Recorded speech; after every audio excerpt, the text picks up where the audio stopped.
what did you renovate then? What sort of works were you able to do with that amount of money? So in between, we had to do some work on the roof. So we took a decision to remove the lead from the roof and to replace that with steel. So that was quite a big cost as well that sort of needed doing. And we did some renovation work on the lift. And then in terms of the ballroom package, that were the sort of renovation.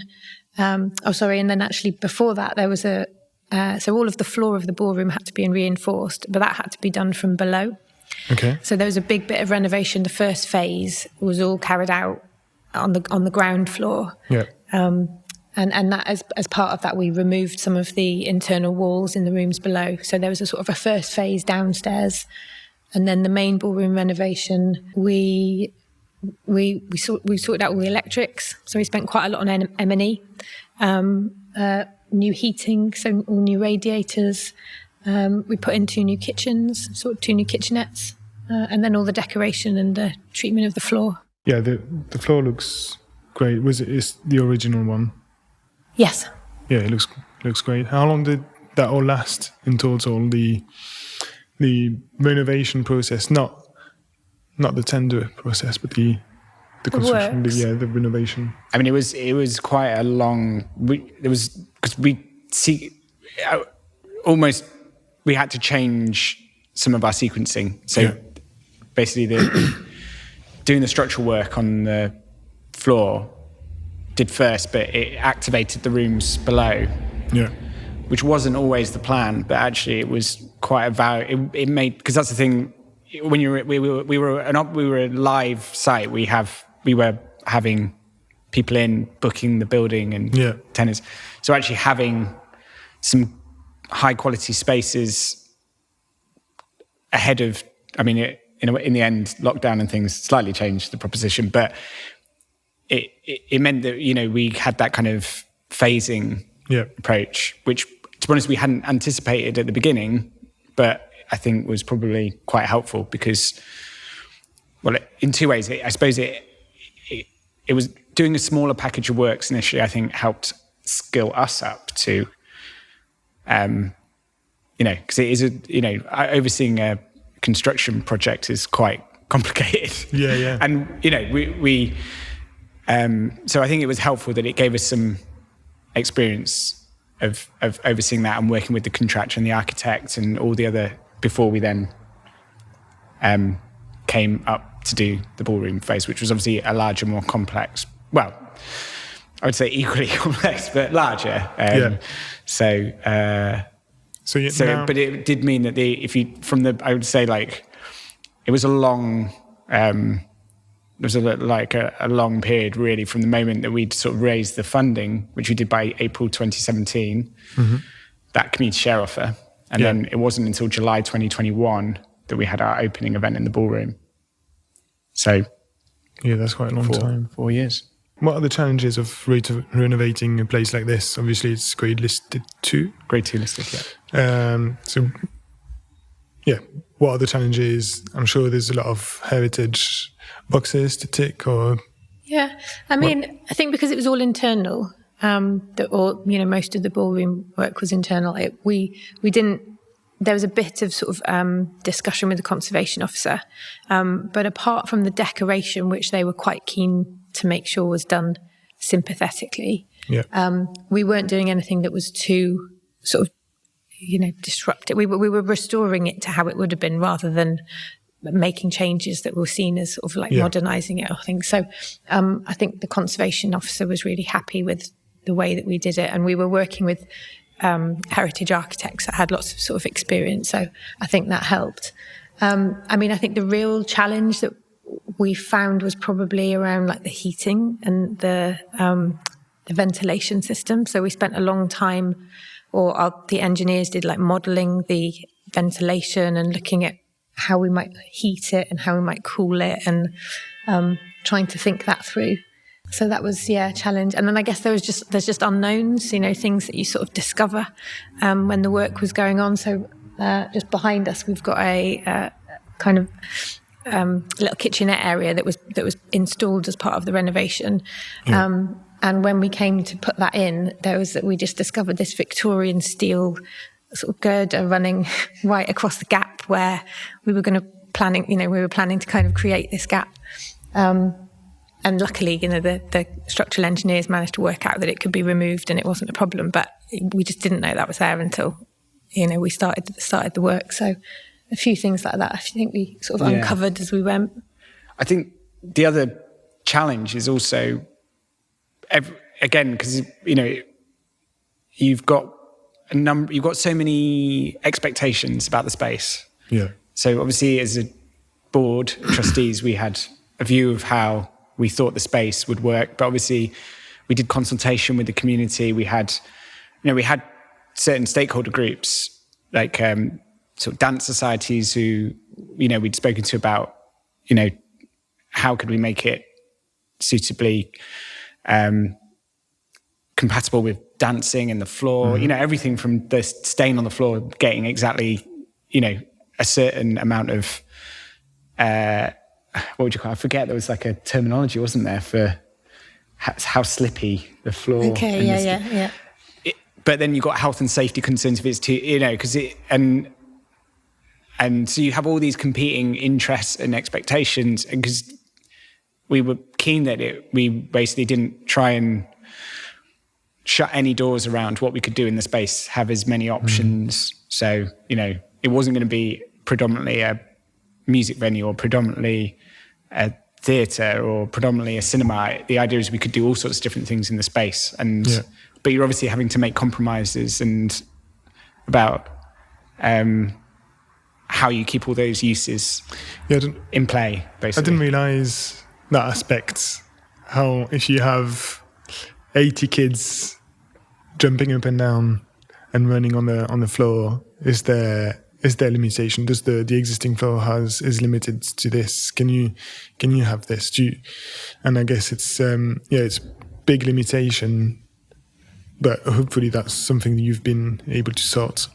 Yes, you have, because you do organise those sorts of events. And I think the Buttress, who the architects, I think, my feeling was they really got what we wanted in terms of always thinking about the practical elements of where we're going to store things, where all those things that when you want a multi-purpose space and you're working with volunteers and you've got to.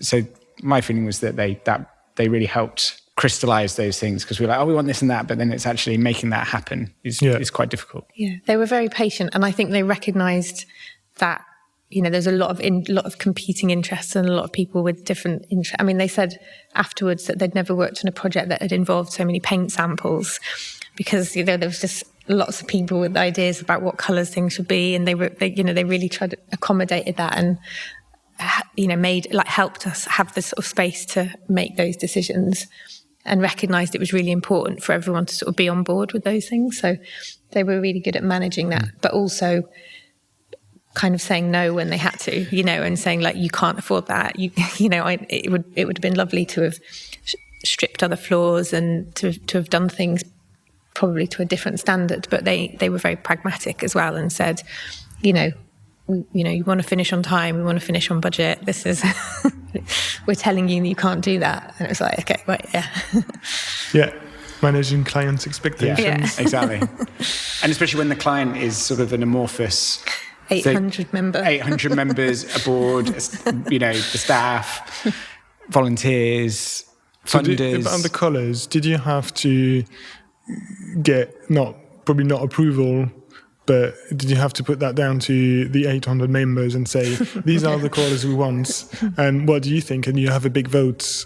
Well, no, I think this is like an interesting, because I think people, when you talk about like co-ops and community, it's like, when you say, everyone has a stake, obviously there's practical considerations where you can't put every decision to all the members, because it would be impossible.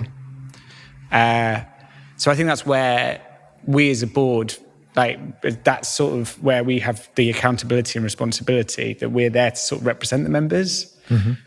And so we're always like thinking like, oh gosh, we really want, and especially because when we did the share offer, we sort of talked about this ballroom transformation. We're going to create this fantastic space, and so you've got, and it's not like, these investors that live in, these are friends and neighbours and people that so you've got that real accountability every time you walk down the streets. It's like, how's the ballroom going? You're like, so it's like the decision making is obviously managed, and I think also what was key is that even within the board we sort of identified a working group that could spend the time and help decide on the colour scheme and things. Because again, what was the colour before? Oh, well, it was salmon pink. Yeah, it was an interesting salmon pink colour. Did you have freedom to have the colours you wanted instead of protection? We had a historic paint expert came in, and they took samples from downstairs in the foyer and up here. And it was hoped that they would be able to establish what the original colour scheme had been. But actually, the ballroom had been re-skimmed as part of a renovation, I think in the 80s or 90s. So there wasn't any evidence of what it would have been. Okay. So we did have a bit of freedom in that sense. The architects put together, I think, 2 or 3 colour schemes that they said would have been typical. The one that they said was probably quite accurately what it would have been like was quite garish, wasn't it? It was it was a sort of pinky, and it was very dark brown. So I remember the brown and pink, shades, like brown, pink, and orange or something. Yeah, and we were just like, it's kind of cool, but we needed it to be relatively the sort of. I think we were thinking about like wedding photos and the sort of space that people would want to be getting married in. So we thought, well, we probably need to go for the slightly more neutral, I guess, scheme. Although I think for me personally, I love the gold motif.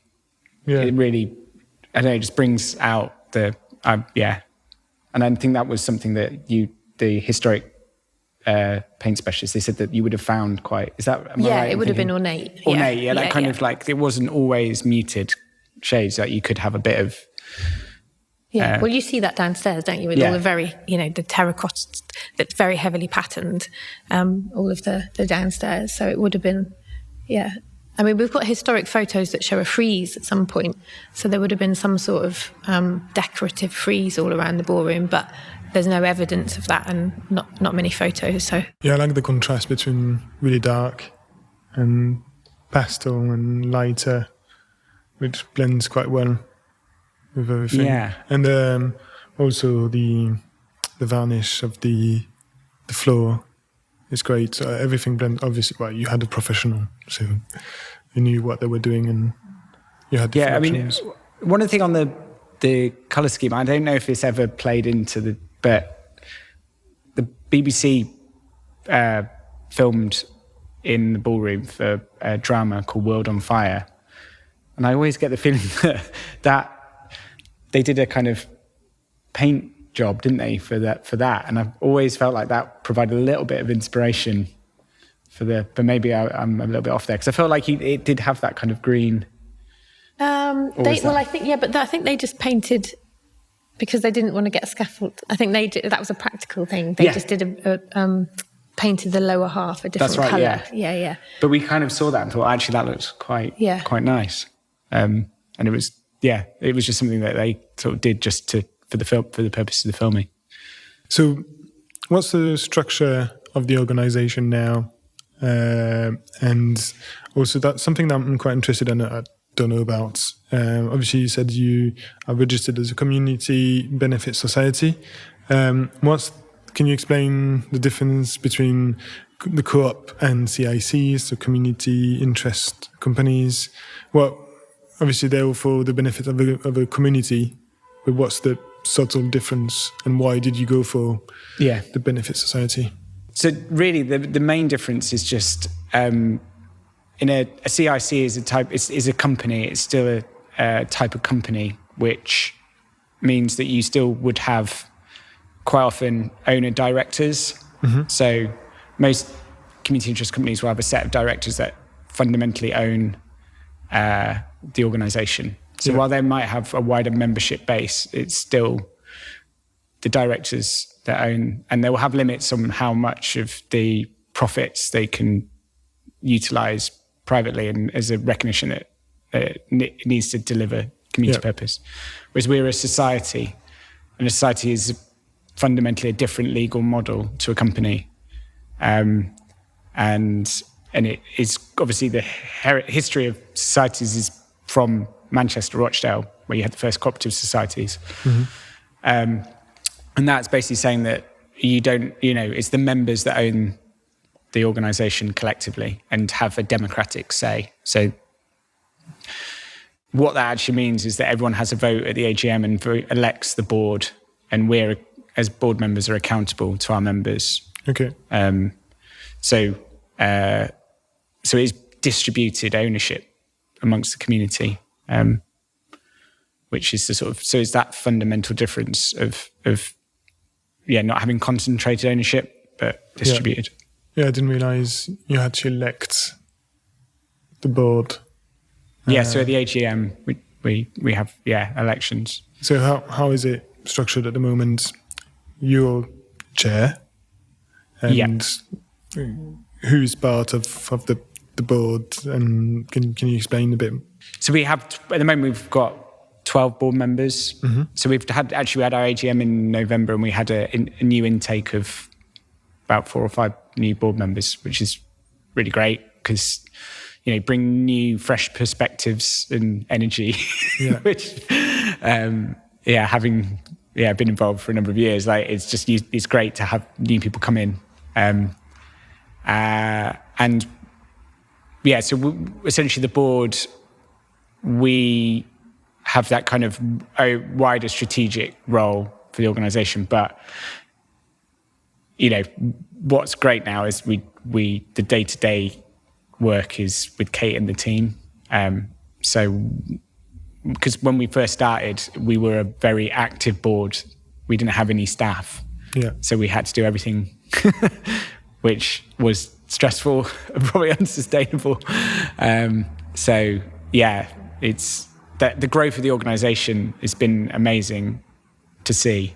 And a lot of that is as a result of Kate coming in and building and developing and growing the organisation. So great. Well done, Kate. Thanks.